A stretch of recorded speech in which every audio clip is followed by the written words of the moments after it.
Muy buenas tardes, bienvenidos a 8 Magazine Ávila en este martes 16 de mayo. Estamos en directo, este es un programa abierto y hasta las 6 y un poquito les vamos a acompañar. Hemos empezado un poquito más tarde, pero ya saben ustedes que estamos en periodo electoral, así que todo se perdona en estas fechas. Tenemos un contenido en nuestro programa que esperamos les entretenga y les interese. Miren, voy a empezar por el final. Vamos a tener música en directo de un cuarteto de viento del Conservatorio de Música de Ávila. Hablaremos con ellos y después tendremos el privilegio de escucharles. Este es uno de los asuntos.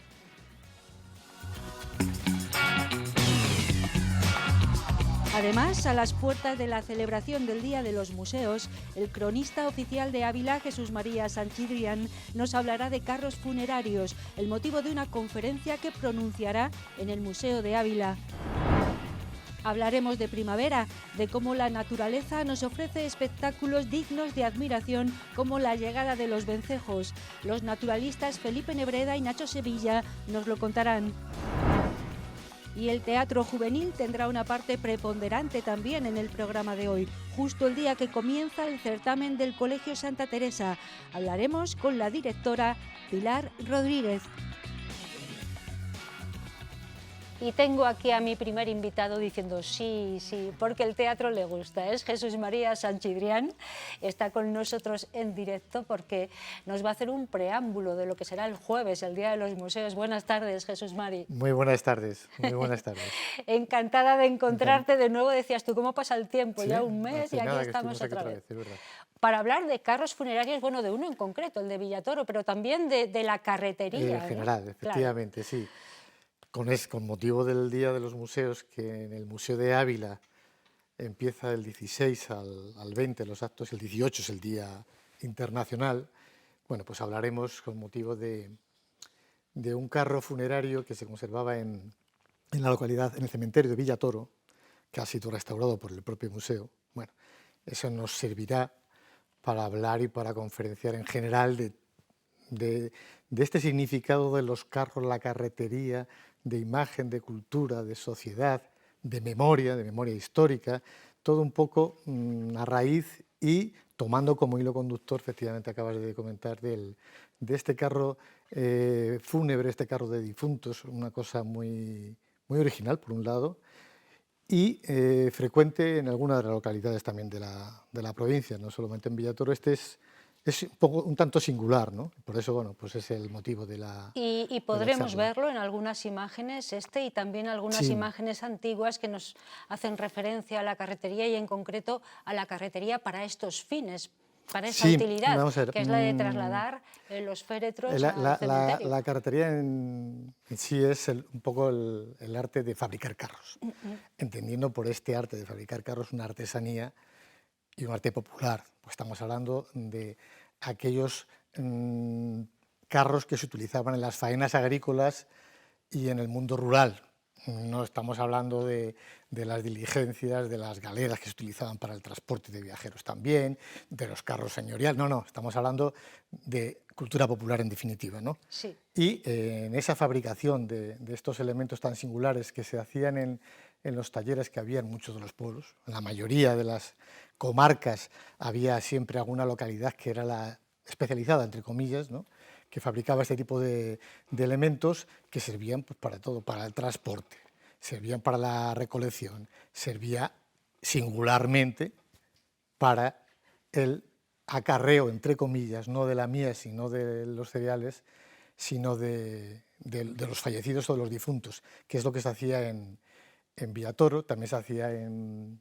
Bueno, acabamos de ver un poco el cartel de lo que será el jueves. No hemos visto y la hora, aprovecharemos efectivamente para hablar un poco de otras funciones más o menos singulares o originales que tuvieron en el mundo rural generalmente, de lo que estamos hablando.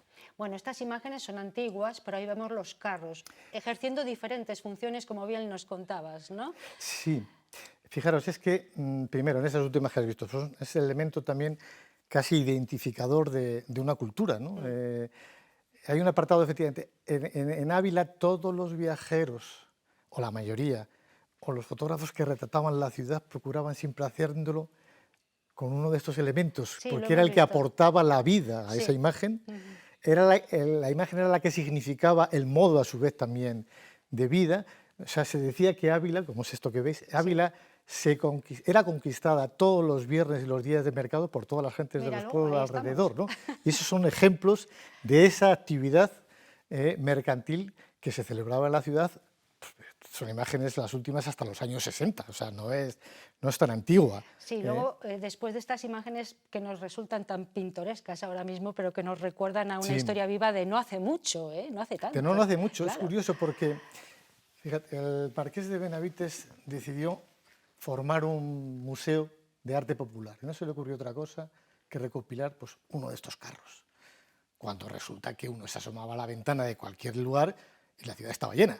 O sea, es decir, como diciendo, ¿cómo vamos a coleccionar estas cosas que son tan habituales y tan frecuentes? Bueno, pues uno de esos carros, que está el más antiguo, es el que se conserva en el museo, que la originalidad le viene dada porque las llantas no son de hierro, sino que son de encina, son de madera, ¿no? De madera. Esa es la originalidad de la antigüedad que le da al propio carro, digamos, ¿no?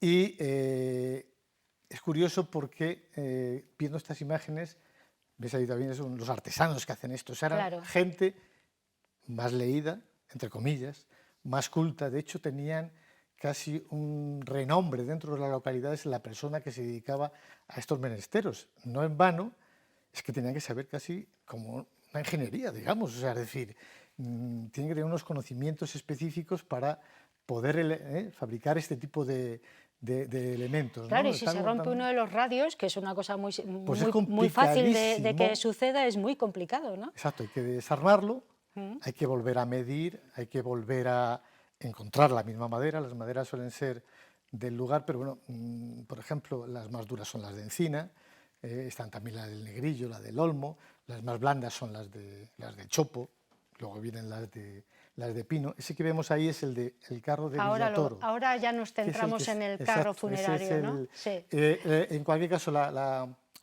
jornada que se dedicará en el museo a la carretería en general es la que nos va a servir para hablar en general también, como digo, de este tipo de elementos en la cultura, en la literatura, en la pintura, en el folclore, en la literatura, en la poesía, en la novela, porque yo he encontrado 20.000 referencias, todas relacionadas o todas que tengan que ver algo directa o indirectamente con la ciudad de Ávila, evidentemente, porque no tiene nada que ver nuestros carros, digamos, con los que se construían en Asturias, por ejemplo, o en Galicia, o en otros lugares, o en Valencia incluso también, ¿no? Y entonces, bueno, pues esto nos va a servir un poco para un acercamiento a este elemento tan singular que todos los museos etnográficos de España y casi todos los museos de Bellas Artes se han hecho con un elemento como pieza de su colección permanente. Bueno, aquí vemos ese carro funerario de Villatoro, decías. De Villatoro, este le vemos sin restaurar, ¿eh? Vale. O sea, es el estado en el que se encontraba en el cementerio de Villatoro desde tiempo inmemorial. Las sepulturas que hemos visto ahí en el cementerio son de los años 26, de los años 20. Y es el que se encontramos, bueno, ha estado siempre visible y localizado y conservado.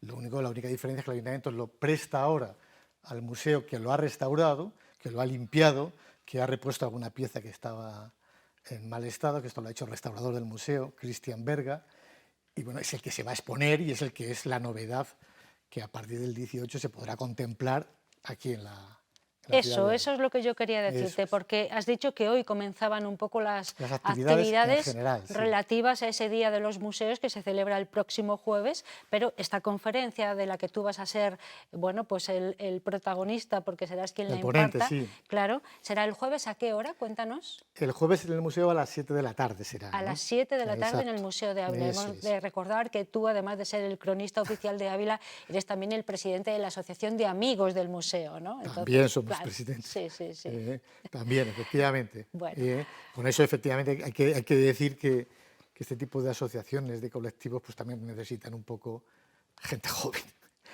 y renovarse porque somos los mismos desde hace muchos años también y bueno, pues siempre se quiere un poco, bueno, pues contagiar este tipo de cosas y este tipo de intereses a a las futuras generaciones, que es lo Y suyo. me decías que este carro funerario, del que todavía estamos pudiendo ver algunas Imágenes, imágenes, se va a exponer, ¿no? Para que el público en general lo Sí, pueda... se va a exponer ya restaurado, que es la Restaurado novedad. por Cristian Berga. Exacto, Vale. que el restaurador del museo llega y es lo que se va a contemplar. Estas imágenes son del propio carro en el propio cementerio, es decir, en su lugar natural, digamos, ¿no?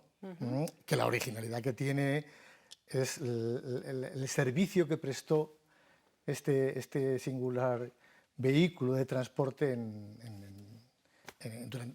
la Guerra Civil, después de la Guerra Civil, que es un servicio increíble. De ahí un poco el atractivo también que tiene. No es un carro señorial, como hemos dicho, es un carro muy sencillo, muy normal. ¿Y qué ocurría en esas fechas? Pues hombre, se daba la fatalidad y la circunstancia de que muchos de los asesinatos que se producían en aquellas fechas, pues se abandonaban, los cadáveres se abandonaban a los pies del puerto de Villatoro. Y se Entonces lo recogían que con este hacía carro. el ayuntamiento entonces era llevarlos al cementerio. Vale. Y entonces, bueno, pues efectivamente luego hay, en el propio cementerio hay un monolito, una fosa común dedicada a todas estas personas, y singularmente a Nicanor Madejón y su hijo Amancio, que son dos maestros y su hijo, que bueno, los echaron allí en esas fechas del año 37, ¿no? ¿Y Eso de había que, en la provincia muchos carros funerarios de estas características? pues mira, hemos Los municipios... encontrado Sí. otro que ha sido restaurado también en Pradosegar. Hay otro también restaurado muy bien en Navalmoral de la Sierra, que lo ha hecho un carpintero, Ignacio Miguel de Hoyo de Pinares. Y se conserva otro en Burgondo, que procede de la antigua cofradía que había allí, la cofradía de la Veracruz, que era la que se encargaba de los enterramientos. Tradicionalmente, quien se encargaba de atender los entierros, digamos, eran las cofradías habitualmente, hasta que en el año 1925 pues sale el reglamento de sanidad mortuoria y los ayuntamientos asumen la obligación que tienen de dar sepultura y enterrar a todos los vecinos de sus localidades, ¿no? A partir de esa fecha, bueno, pues en el caso de Burgondo, que lo tenía allí en la ermita de la Veracruz, que era la ermita que se conoce allí como la ermita de los judíos, como el carro de alguna manera era el que lo gestionaba, pues efectivamente se hace poseedor, la ermita esta, que era la anterior, se dice la anterior sinagoga judía, a partir de 1492, bueno, pues pasa a manos eclesiásticas y todo se convierte en ermita. El ayuntamiento está de cargo después de este carro y ahí está en el cementerio, ¿no? También. No tienen nada que ver uno con otro, son totalmente distintos. Y este carro que me comentas de Villatoro, restaurado por el restaurador, Cristian, sí. el restaurador del museo, ¿dónde le vamos a poder ver? ¿En el almacén propio museo, visitable no, no. o en el...? En el propio museo, de la Casa de los Dianes. En la Casa de los Dianes. En la Casa de los Dianes. Vale. En el almacén visitable, como bien dices, hay otros dos carros totalmente distintos, un poco también para ver la trayectoria de este tipo de medios de transporte tan originales. Los que hay en el almacén visitable, pues son carros pintados, que son muy bonitos, son de otra, preciosos. Eran esos. La diferencia es que estos carros pintados estaban pensados para ser tirados por mulas. Sí. Eso tenía que producirse en tierra llana, es decir, en la moraña, generalmente. Estos otros de la sierra son ya más vastos, están menos decorados y son más prácticos. Tienen y están menos envergadura también. Están pensados sí. para ser conducidos o tirados por vacas o por bueyes.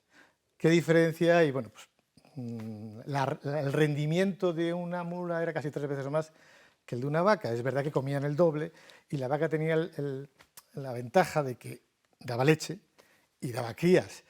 Incluso los surcos que trazaba eran más profundos y tenían, entre comillas, mejor prensa. Por ejemplo, Azorín escribe en el librito este de Río Frío, un pueblecito de Ávila, dedica un par de capítulos a despotricar, entre comillas, también contra las mulas, que son muy brutas, y a favor un poco de las vacas, de los bueyes, ¿no? Es curioso, ¿no? Y precisamente lo que se ha mantenido todavía en Gredos, todavía se siguen utilizando, aunque sea ya de forma caprichosa, se utilizan las vacas. Las mulas ya han desaparecido prácticamente de la provincia. Pues de todo esto y de mucho más nos hablará Jesús María Sanchidrián el próximo jueves a las 7 de la tarde en el Museo de Ávila, conmemorando el Día de los Museos, aunque a partir de hoy ya hay actividades diversas que nos van a relacionar con esa conmemoración. Él va a hablar de la carretería en general y sobre todo de los carros funerarios de este de Villatoro, que vamos a poder ver en el propio museo también. Exacto, y que desde luego no vamos a perder detalle, allí estaremos. Muy bien. Muchísimas gracias por aceptar una vez más la invitación, Jesús Gracias Mari, a vosotros. que nos vemos prontito otra vez. Muy bien. ¿Vale? De Gracias. acuerdo, muy bien. Vamos a hacer una pausa, la primera para la publicidad, después retomamos el programa para hablar de primavera, fíjense, sobre todo de aves, de vencejos, de todo eso que a nuestro alrededor se está fraguando ahora, una verdadera maravilla para todos los sentidos.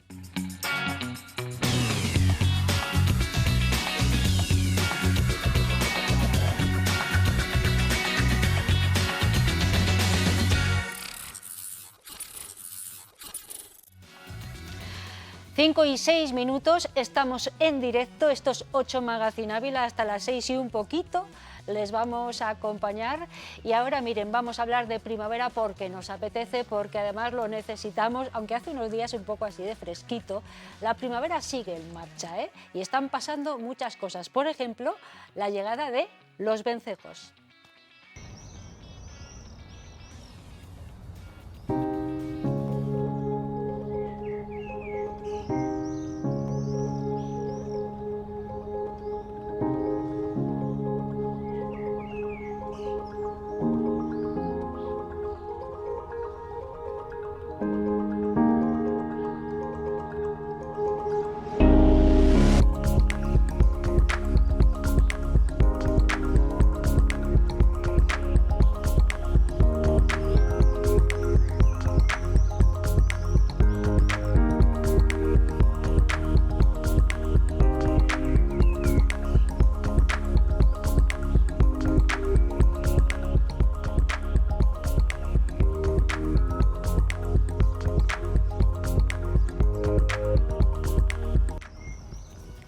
Pues para hablar de este Festival de los Vencejos, que tenemos la fortuna, he de decir, en Ávila de disfrutar, están con nosotros Felipe Nebreda y Nacho Sevilla, que hacen posible esto. Buenas tardes a los dos. Buenas tardes, Ana. Gracias por acompañarnos. Sabemos que es además un periodo difícil para vosotros porque tenéis muchos eventos, porque estamos en ebullición primaveral, ¿no? Sí, sí, a nosotros nos pasa como a la naturaleza. En cuanto más jaleo hay, más jaleo asumimos nosotros. Pero bueno, encantados de la vida, de que lleguen estos momentos y con eventos tan chulos como los que tenemos ya a la puerta de la esquina. Sí, hemos tenido algún preámbulo en días pasados para anunciar este Festival de Vencejos. ¿Por qué Ávila es preponderante o tiene un papel primordial en la llegada de los vencejos, que por cierto están un poco ahí de capa caída, ¿no? Hemos de decir. Pues sí, en primer lugar lo que preguntas, Ana, yo creo que Ávila es una ciudad que es amiga de los vencejos, ¿no? Ese casco histórico tan grande, tan importante que es la muralla, conforma un lugar ideal para que los vencejos vengan año tras año y críen, ¿no? Hay otras ciudades también con edificios importantes, ¿no? Me gustaría pues, recordar a los amigos que tenemos también en Segovia con el acueducto de los vencejos, pero diríamos que el panorama de Ávila, esa vencejada que entra y que sale continuamente de la muralla, pues lo hace ser un lugar de visita obligatoria para los amigos de los vencejos, ¿no? Que como has dicho, su número, por desgracia, va en declive, como el de otras muchas aves últimamente. Bueno, los vencejos tienen muchas peculiaridades. Por ejemplo, te lo escuché a ti, Felipe, pueden pasarse 4 años sin posarse en la tierra. Duermen en el aire, todo en el aire, ¿no? Todo su ciclo vital lo desarrollan en el aire, salvo la incubación. Entonces esos 4 años pues viene porque es el periodo más o menos el que alcanzan la madurez sexual. Con lo cual, desde que abandonan el nido, en sus primeros días, en sus primeras semanas de vida, hasta que alcanzan esa madurez sexual y tienen capacidad de reproducirse y de hacer la puesta, van a estar continuamente en el aire. Son un portento, anatómicamente están perfectamente preparados para que toda su vida se desarrolle así. Sus patitas están atrofiadas, apenas las van a utilizar y todo su cuerpo está diseñado para para dormir en el aire, comer en el aire, relacionarse en el aire y además con una facilidad para realizar esos movimientos pues tremendo. Y con unas capacidades pues que muy pocas especies son capaces de alcanzar. Esa capacidad de desplazamiento, por ejemplo, cuando aquí tenemos unas condiciones meteorológicas malas, muchas veces lo que hacen es huir de ellas, pero no huyen del Valle Amblés al Valle del Tieta, sino que hay vencejos abulenses que en momentos de inestabilidad climática aquí se han detectado en el entorno de Tarifa. Son capaces de meterse en menos de un día esa kilometrada para estar ahí unos días, mientras allí las condiciones son estables, y luego vuelven y atienden a sus crías, atienden a los pollitos y demás. Madre mía, ¿y por qué esta disminución en la población de vencejos? Pues, ¿Por el enrarecimiento del aire o por qué? Tiene que haber un montón de factores que están confluyendo en esto, ¿no? Como en otras especies. En primer lugar, yo creo que las nuevas construcciones, la manera que tenemos de construir, evita que los vencejos encuentren los lugares útiles para anidar, ¿no? Antiguamente, esas tejas, esos tejados con esos huecos en los aleros, esas construcciones de piedra en las que siempre había un lugar donde ellos podían encontrar un sitio donde anidar, que tampoco necesitan gran cosa, les facilitaba ello.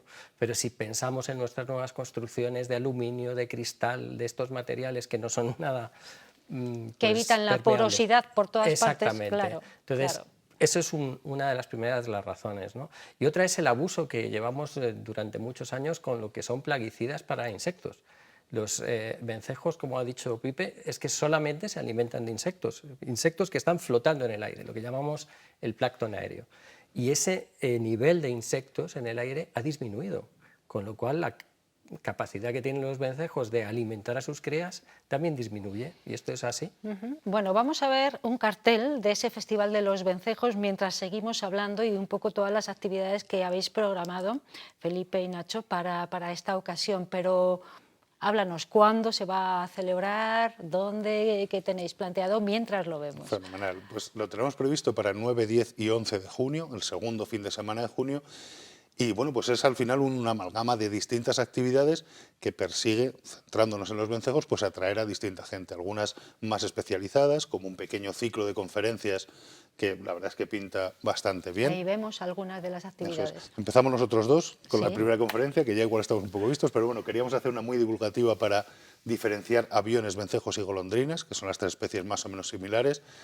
El sábado, el segundo día, viene a dar la conferencia Juan José González de SOS Vencejos, una asociación que a nivel nacional se encargan de la recuperación de vencejos que caen del nido. Y el domingo, con el formato del vermú pajarero, en La Mala Dicha, pues tendremos una conversación, seguro que interesantísima, con Sara Díaz Viñuelas, que se ha pasado más de 10 años en un hospital de fauna encargándose específicamente de los vencejos. Eso en la parte de las conferencias. Luego tenemos también rutas guiadas interpretativas por el entorno de la ciudad, talleres para niños, puestos de observación, un concurso de fotografía. Pues bueno, centrándonos en el entorno de la ciudad, pues vamos a combinar patrimonio histórico con patrimonio natural. Bueno, comentabas algo que yo os iba a preguntar, la diferencia entre vencejos, aviones y golondrinas. Yo no soy capaz de diferenciarlos, pero seguramente, claro, los expertos sí. Bueno, es simplemente echarle un poquito de atención, ¿no? Sí. Su aspecto externo nos dice algo. El vencejo es absolutamente oscuro, es decir, tanto por arriba como por abajo, y eso sería una manera fácil de distinguirlo. Y además nunca lo vamos a ver posado en los cables de la luz ni en ningún sitio porque los vencejos no se pueden posar. Entonces, si vemos ya un pájaro con aspecto de vencejo que está posado, pues no va a ser un Ahí vencejo, vemos la diferencia, Ahí ¿no? tenéis, ¿no? El avión es clarito por debajo y tiene una zona que los ornitólogos llaman el obispillo, pero que en realidad podríamos decir que es la rabadilla o la parte que está entre la espalda y la cola, que también es de color blanco, ¿no? Y esto le podría distinguir a su vez de la golondrina, que esa parte del obispillo pues la tiene del mismo color azul oscuro, casi negro, que se ve en la parte superior, aunque las partes inferiores son blancas, ¿no? La golondrina es esa que tiene esas plumas externas de la cola tan alargadas, ¿no? Que parecen como una horquilla para el pelo. Esa sería una manera de diferenciarla. Bueno, aprendemos muchísimo con Felipe Nebreda y Nacho Sevilla, que son naturalistas que además organizan este Festival de Vencejos del que estamos hablando, pero a mí me gustaría hablar en los pocos minutos que nos quedan, porque ya sabéis que el tiempo en la tele siempre es limitado, de otras cosas que pasan en la primavera, de otros animalitos, de otras aves. Hemos traído aquí unos cuadernos de campo de Nacho, que es un dibujante de aves maravilloso. Gracias. Y podemos ver algunos ejemplos, pero bueno, ¿qué más está pasando? Bueno, pues estamos en plena ebullición. Ahora están todos los animalillos afanándose en sacar adelante a sus crías, que seguramente es la actividad más intensa del año. La reproducción y la cría le requieren muchísimo esfuerzo. Entonces están continuamente buscando alimento para ellas, trasladándoselo, protegiéndola de depredadores. Entonces, bueno, es uno de los momentos más interesantes. En el mundo de las aves están todos muy activos, son muy visibles y muy audibles, porque muchas veces los vamos a detectar antes por sus cantos que por la observación directa.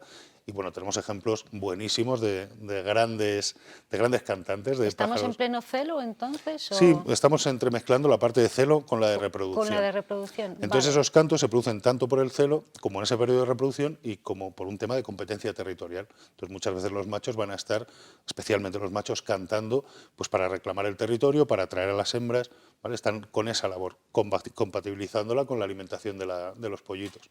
Yo oigo muchos mirlos en esta ciudad, muchos, y cantan muy bien. Parece que hablan.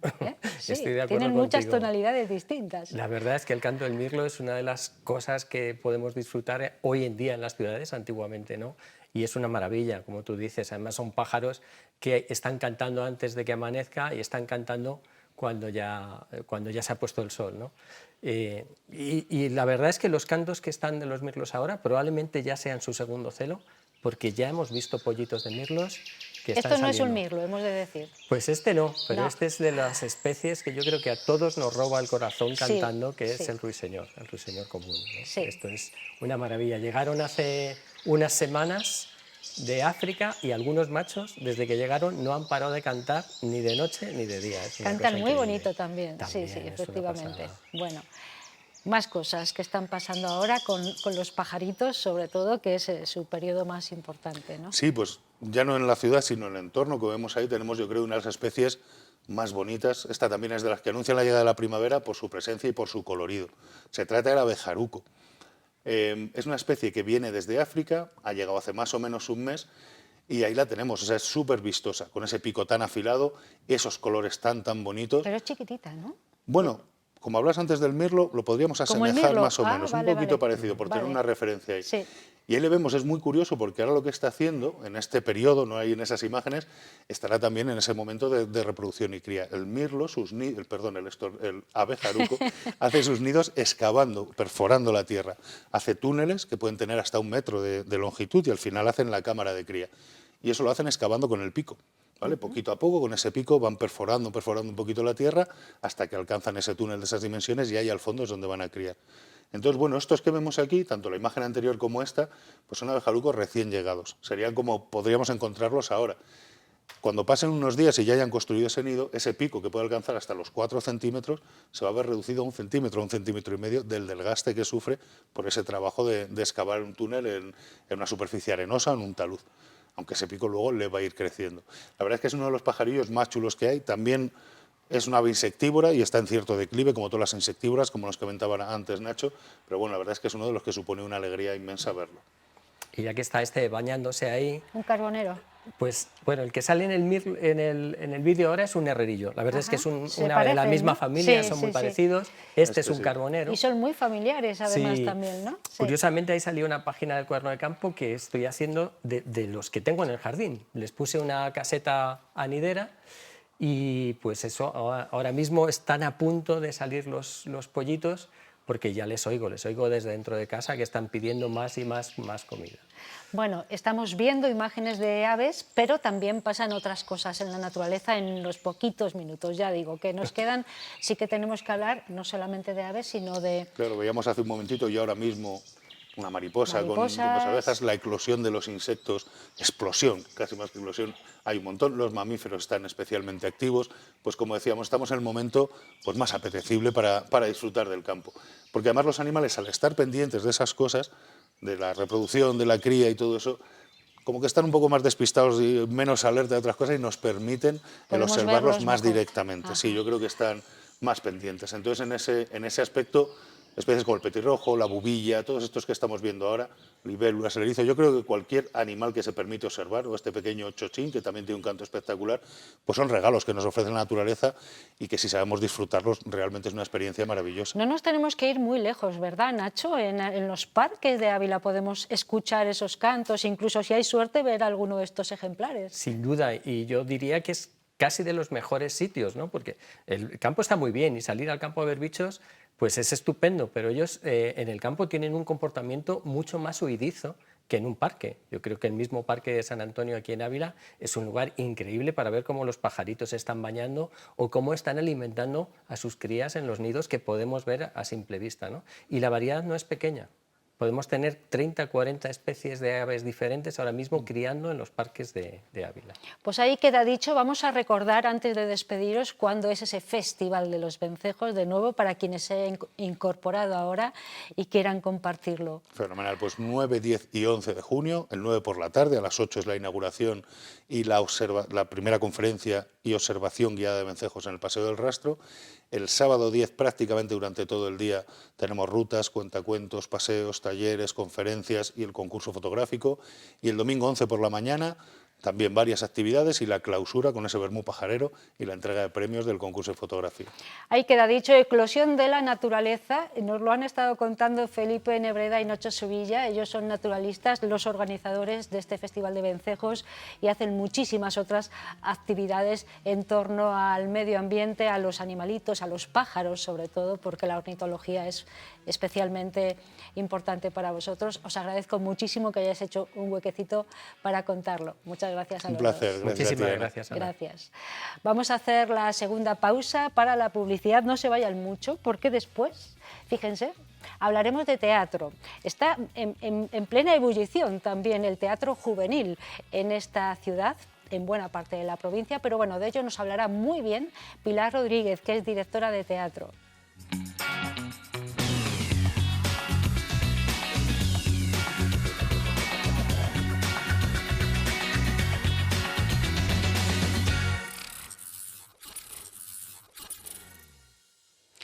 Aquí estamos, son las 5:30, después de la publicidad vamos a hablar de teatro. Fíjense ustedes, estamos en riguroso directo y tenemos el placer de tener aquí a dos pedazos de actores y también a una directora de teatro conocidísima de todos nosotros porque nos hace disfrutar mucho. Es Pilar Rodríguez. ¿Qué tal, Pilar? Hola, ¿qué tal? Buenas Muy buenas, tardes. enhorabuena por tu trabajo, ahora Muchas hablamos de todo gracias, él. muchas Vale. gracias. Junto a ella, dos de sus chicos. Son Pablo Crespo, buenas tardes, buenas Pablo, tardes. actor, ¿qué tal? ¿Cómo Muy estamos?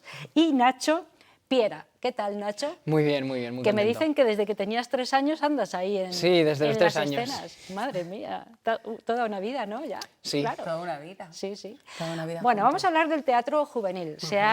Se acaba de concluir el certamen de teatro Isabel de Castilla, que ya tiene un prestigio, una solera muy importante, y hemos de decir que hoy se inicia otro certamen con una solera también Sí. muy importante, que es el del Colegio Santa Teresa. El ¿no? certamen de Santa Teresa. De hecho, casi toda la cantera del certamen de Santa Teresa después va al Isabel de Castilla, ¿verdad? Claro. Nacho Yo hizo eso. vengo de ahí. Empezó en Santa Teresa y luego a Lisa. Y hoy empieza el certamen de Santa Teresa en el Teatro del Isabel de Castilla. O sea, empieza hoy, mañana, el jueves y el viernes. Bueno, 4 vamos a hablar días. del teatro juvenil, de esa importancia, ¿no?, que tiene hacer cantera, Pilar. Sí, Tú sí, lo sí. sabes bien. Hay que ¿no? hacer cantera. Hay que hacer cantera porque algunos de estos chicos y chicas a lo mejor son actores, pero da igual. Lo que sí que van a ser espectadores de teatro. Yo creo que el teatro es necesario y tenemos que llenar las salas, ¿no? Así que solamente por eso creo que tenemos que hacer cantera, más allá de lo que el teatro les proporciona a estas chicas y a estos chicos, que son unas habilidades que poco a poco van forjándose para desarrollar a lo largo de su vida. O sea que... Bueno, vamos a preguntar a los chicos. Por ejemplo, Nacho, ¿a ti qué te ha aportado a lo largo de toda tu vida? Porque desde 3 añitos hasta ahora que tienes... Bueno, pues el Hasta teatro... ahora que tienes, ¿cuántos? Tengo 18, ya he hecho Fíjate, 18. bueno, pues ya ves. Y ya me voy del instituto y me deja de dar clase Pilar y me da mucha pena. Pero claro, ¿Qué te ha aportado el teatro? pues he aprendido mucho de teatro, he leído mucho teatro, porque siempre leemos las obras que vamos a hacer y las decidimos nosotros como grupo. Así que he leído mucho teatro y he aprendido a ver mucho teatro, aparte de que estar en un escenario es una experiencia que es muy diferente a muchísimas otras que te pueden brindar otras actividades extraescolares. Y la conexión que puedes hacer con el resto de personas de tu grupo es muy especial.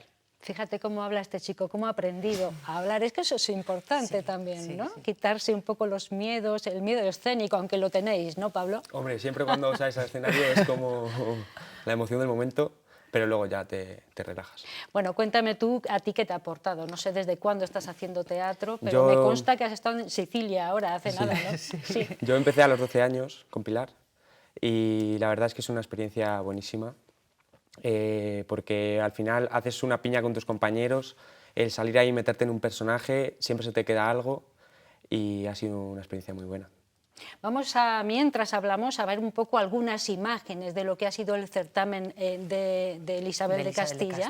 Hemos podido ver algunas de las obras y mientras vemos esos retazos de lo que ha sido ese certamen de teatro, háblanos de él y también de cómo se eligen las obras. Estamos hablando de actores juveniles. Sí. No sé si todo el espectro que hay ahora mismo de obras a la mano... ¿es asequible o no? En fin, cuéntame. Bueno, hay adaptaciones, ¿no? Cuéntame. A mí he de decir que me hacen trabajar muchísimo, sí, porque eligen obra y después me toca a mí hacer las adaptaciones. O sea, al final lo que hago es moldear las obras para que les encaje un poco a ellos. Ahí vemos... algunas imágenes. Bueno, esta es la casa de Bernarda Alba, sí, que este año la han representado el grupo Atrezados. Digo este año, yo hacía un mogollón que no hacía una casa de Bernarda Alba y ha resultado... fíjate que yo no apostaba mucho, decía que Lorca es súper difícil, chicas, que no sé si vamos a coger el peso. Pero a principio de curso, cuando llevo, siempre llenamos el escenario, lleno el escenario de obras de teatro, en donde ellos van cogiendo. Pues cogimos a Lorca, que siempre me desechan los clásicos, y dije, vamos a leer Lorca, ya que sois tantas chicas. Y explicamos la obra de la casa de Bernarda Alba y les fascinó. Claro, en el momento en el que se les explica algo con los personajes, el entramado y tal, les fascinó y decidieron que sí que se metían con ella. Entonces, bueno, ha resultado impecable. Esta es otra obra ya, ¿verdad? Esta es Misterioso asesinato en Manhattan, que es la que hace Nacho. Es la que hacemos nosotros. Ahí estás, ¿no? Sí, sí, ese soy yo. El gafitas eres tú, ¿no? Sí. Sí. El del centro es Sergio y la de la derecha es Jimena. Muy bien, muy bien. Han hecho... ¿Y qué experiencia? Cuéntame con esta obra. Pues es una comedia, es una cosa divertidísima. Es la adaptación de la película de Woody Allen, entonces nos lo pasamos muy bien. Nos lo pasamos muy bien y aprovecho para mandar saludos a Luis, que también se lo pasa muy bien en teatro. Sí. Bueno, he de decir que esta obra no es tan coral como, por ejemplo, la de Bajo Focos, que es la que hace Pablo. En esta tienen mucho peso 3, 4 personas, ¿no? Sí. Pero han sido lo suficientemente generosos, o sea, al final se ha pactado el decir, venga, tiramos con algo que nos llena, que nos gusta, que nos ha molado hacer, pero el protagonismo le tienen 3 o 4. Ahora, el resto ha trabajado y ha currado. He de decir que tenemos que nombrar también a Miguel y a Paula, que sacaban el teléfono y las cosas, y sin ellos la obra no puede salir. O sea, han estado moviendo todo el rato la escenografía. Bueno, es un cisco. Y Lucía, bueno, todo. Pablo, Bajo Focos es la obra que vosotros sabéis. No, la obra es Presas. Bajo Focos es el nombre del grupo. La obra es Presas, efectivamente. Sí. Una obra coral, dice Pilar. Eso tiene una dificultad añadida, ¿o no? Es muy difícil meterte en la tensión de los momentos, el drama, pero al final hemos podido con ella. Nos costó mucho. Al final estamos el último día antes del certamen, por la noche, hasta la 1 de la mañana, intentando terminar la obra porque no la terminábamos, nos faltaban escenas, pero hemos salido adelante. Hemos salido adelante.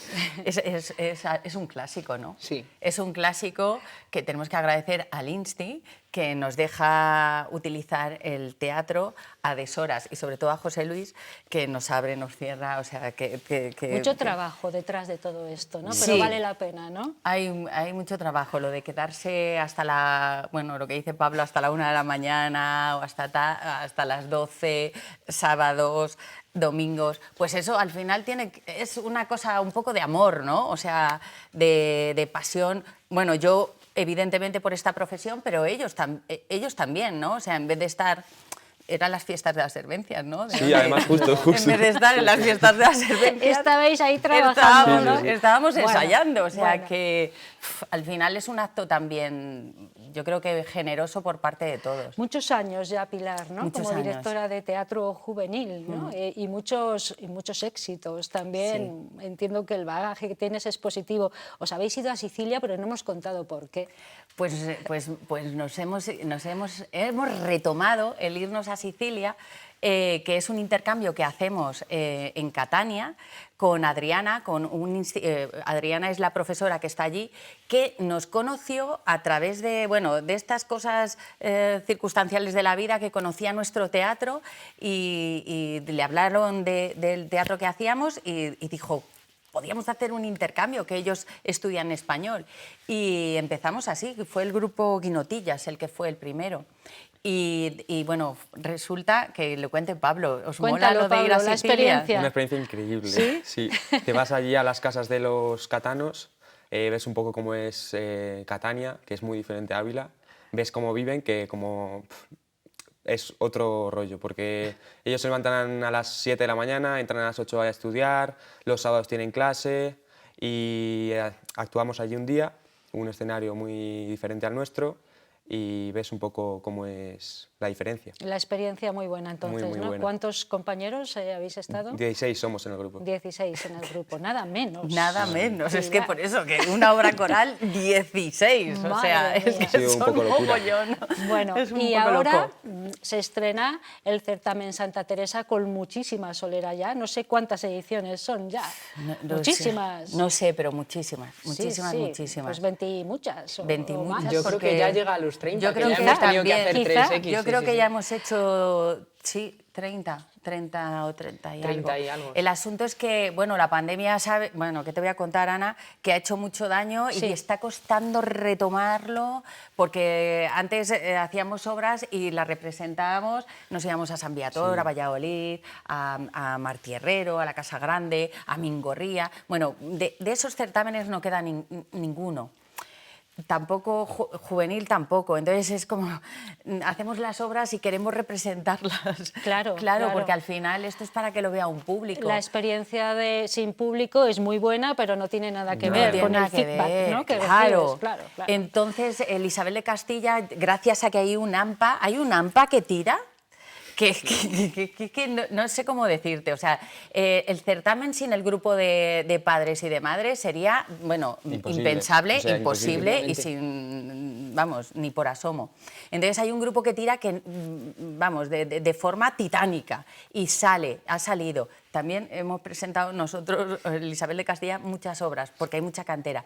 El de Santa Teresa, que es el infantil, está costando mucho. O sea, va a haber, cuatro obras, pero Pepe, el director del Santa Teresa, decía, pero vamos a arrancarlo, porque si no se arranca, no sale. Entonces, bueno, vamos a ver si se viene la gente a ver el infantil, que es a las 6:30 en el Isabel de Castilla, y nos animamos.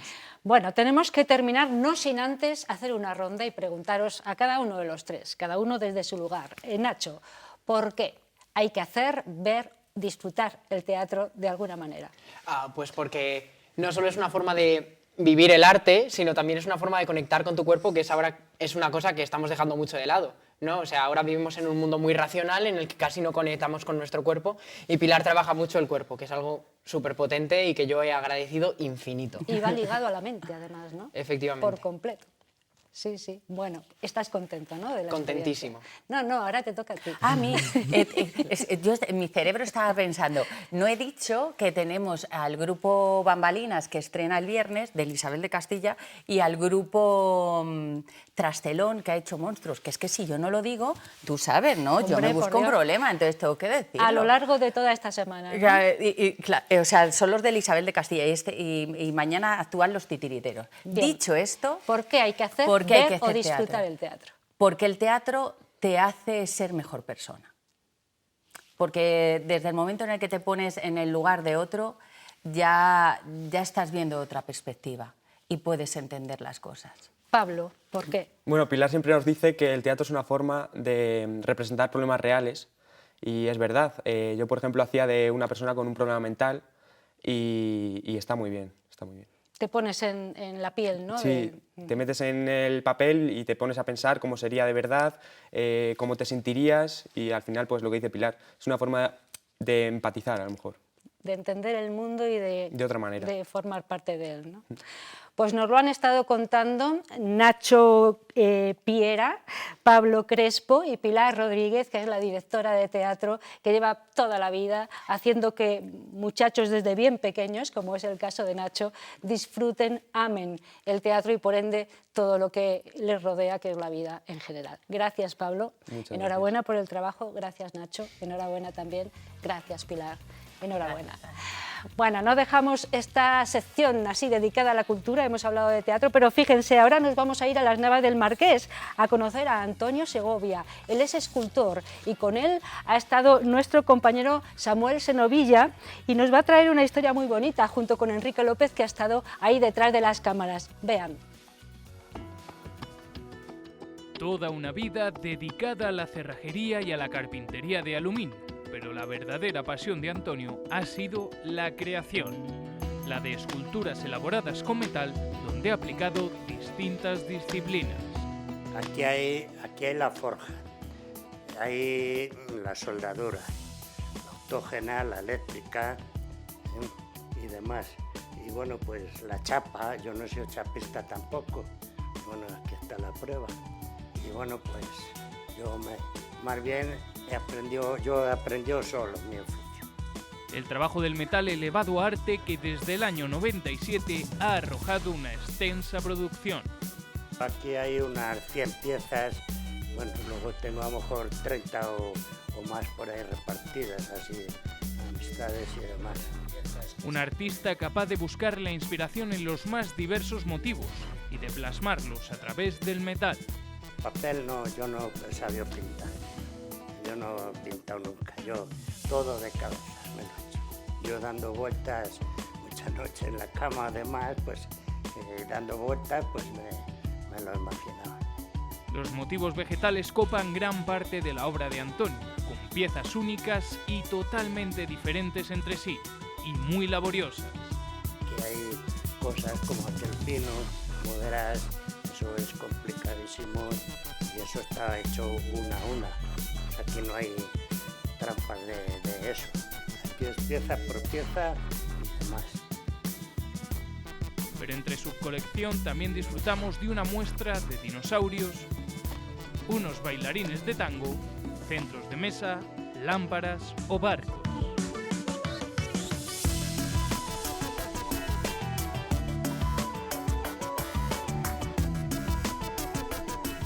Y precisamente esta, es la obra favorita de Antonio. Yo creo que fue el primero que hice y me salió así y bueno, luego ya tengo más ahí. Y bueno, pues ya la chapa la empecé a perfeccionar y demás y bueno, pues aquí está la prueba. Todo a través de la mano del artista. Una obra que ha recorrido distintos lugares de nuestra geografía para ser disfrutada por los que sepan apreciar el arte. Puse en Navalcarnero, en Corlada, en Sotillo de Ladrada, en Robledo de Chabela, ahí en Pellerinos, aquí en Las Navas y ahí en Ávila. Y si usted se ha enamorado de la obra de Antonio, no se preocupe.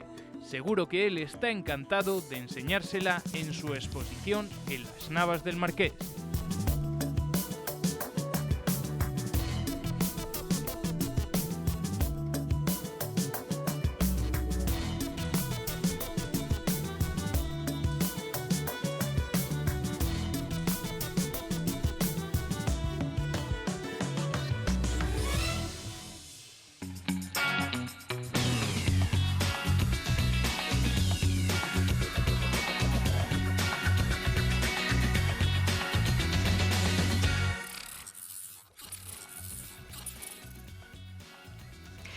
Ya estamos con ustedes, estamos en 8 Magazine Ávila y en nuestra recta final. Este es un colofón que nos da mucha alegría porque tenemos música en directo, en riguroso directo aquí en este plató para terminar hoy 8 Magazine Ávila. Es un cuarteto de viento que llega del Conservatorio de Música de Ávila. Han estado ensayando y nos encantaba un poco la pieza que han elegido para terminar este programa y hemos elegido a uno de los 4 como interlocutor, aunque voy a presentarles a todos. Héctor García es flauta travesera. Héctor, muy buenas tardes, ¿qué tal? ¿Cómo estamos? Bien. Bueno, Manuel López, que es nuestro interlocutor, es el oboe. ¿Qué tal, Manuel? Muy bien. A ti sí se te oye. ¿Qué tal? ¿Cómo estamos? Bien. Nos acompaña también Pablo García al clarinete. Sí. Allí le tenemos. Pablo, ¿qué tal? Y Darío Blázquez al fagot, que es el instrumento más grande de los 4 que tenemos aquí, que tiene un sonido además potente que van a poder ustedes escuchar después. Pero bueno, Manuel, vamos a hablar contigo y hablas en nombre de los 4. Me decía alguno de vosotros que si dice alguna tontería podéis decir no, así ya está, ¿no? Manuel, cuéntame desde cuándo estáis tocando juntos, desde cuándo estáis en el conservatorio. Pues bueno, nosotros entramos al conservatorio a los 8 años y nos conocemos básicamente desde que entramos de vista y bueno, pues este año empezamos a ser así más amigos porque nos juntamos en el mismo cuarteto y pues nada, hemos estado trabajando mucho esta pieza y pues eso. Habéis estado trabajando mucho esta pieza y trabajando mucho en general porque os ha valido el llegar también a la final de un concurso de juventudes musicales que se ha celebrado este domingo pasado, ¿no? Y habéis quedado en un puesto importante, ¿no? O sea, bueno, ya llegar a la final me parece algo, bueno, de relevancia, ¿no?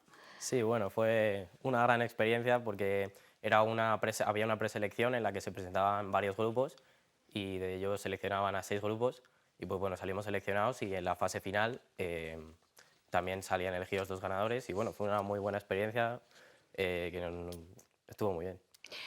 Vamos a hablar de la dificultad de los instrumentos. Como solo tienes tú el micro porque eres el interlocutor de todos, pues nos puedes ir contando. Pero bueno, los instrumentos de viento tienen sus dificultades en general. En concreto, el oboe. El oboe, pues bueno, es un instrumento de viento madera, obviamente, y bueno, la peculiaridad que tiene es que su embocadura es de doble lengüeta, es decir, tiene 2 partes de madera, y pues bueno, eso es igual que el fagot, que Darío os lo puede confirmar, pues bueno, tiene sus ciertas dificultades a la hora de hacer matices, esas cosillas. El oboe es el instrumento que tú has elegido, no sé por qué, Manuel. ¿Por qué elegiste el oboe? Pues bueno, yo desde pequeño me ha gustado mucho la música y especialmente una pieza que me ha llamado mucho la atención, que es el tema de la visión del oboe de Gabriel Valla. Y pues bueno, la escuché, me gustó mucho el sonido y me pareció un buen instrumento para elegir. Vamos a la flauta travesera que tenemos aquí. Cuéntanos un poco sus peculiaridades. Tú levántala si quieres. Esta es. Bueno, no, pues tú no la puedes contar, la tiene que contar Manuel. Bueno, pues la flauta travesera, por lo que yo sé, no es como el clarinete, el fagot o el oboe, ya que la embocadura no es de una manera con contacto directo con los labios, sino que se sopla más de una cierta distancia. Y bueno, pero es de la misma familia que el resto de instrumentos de madera, así que nada. ¿Estás de acuerdo, Héctor? Sí. Nada que corregir. Bueno, hablamos ahora pues del clarinete, que tiene un sonido mucho más dulce, pero que nos lo tiene que contar Manuel. Tú si quieres, muéstralo. Sí. Manuel, cuéntame. Bueno, el clarinete a simple vista puede resultar parecido al oboe, ya por su color, sus llaves. Pero bueno, como os he comentado antes, el oboe tiene esta doble lengüeta, que es lo que diferencia el clarinete del oboe, porque el clarinete tiene directamente una lengüeta pegada al propio instrumento, mientras que el oboe la tiene pues separada del instrumento. Vale, y vamos con el fagot, claro. Bueno, el fagot básicamente es Es el más parecido al oboe de los que tenemos aquí, ya que también tiene la caña de doble lengüeta, como he dicho antes, y pues bueno, tiene un volumen y un sonido más grave. Muy grave. Sí, es derivado del oboe, vaya. Bueno, del oboe está la familia que nace luego el corno inglés, y a partir del corno inglés nace el fagot, que es pues... Hay que tener potencia, ¿no? A la Sí, hora sí. de, sobre todo con el fagot, ¿no? Efectivamente. Sí, sí, sí. Muy bien, y de la obra que habéis elegido, ¿qué me cuentas? Pues bueno, Manuel. es una obra así contemporánea. Jean Francis es un compositor del siglo XX y pues bueno, tiene sus peculiaridades según se vea, ya que puede resultar en algunos momentos no del todo tonal, es decir, que puede resultar un poco raro al oído del público en ciertos momentos, pero bueno, a mí me parece una obra muy interesante y muy ¿Cómo muy se buena. llama la obra entonces? Quatuor. Vale, una obra contemporánea que puede resultarnos a lo mejor extraña, sobre todo en algunos, ¿no? Tonalmente algunas veces, ¿no? Pero desde luego hemos estado aquí escuchándola y es una maravilla que yo les pido que disfruten. Con ella vamos a poner el punto y final, no sin darles las gracias a los 4 por haber estado aquí, también al Conservatorio de Música de Ávila por habernos permitido teneros aquí, gracias al profesor que está por ahí, muchísimas gracias por traerles. Así les dejamos con esta obra en riguroso directo que este cuarteto de viento del Conservatorio de Música nos ofrece. Nos vamos hasta mañana. Les esperamos a las 4:30 aproximadamente, así que sean, si pueden, puntuales, nosotros intentaremos serlo. Hasta entonces, cuídense mucho y sean todos lo felices que puedan. Adiós, les dejo con la música.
Thank you.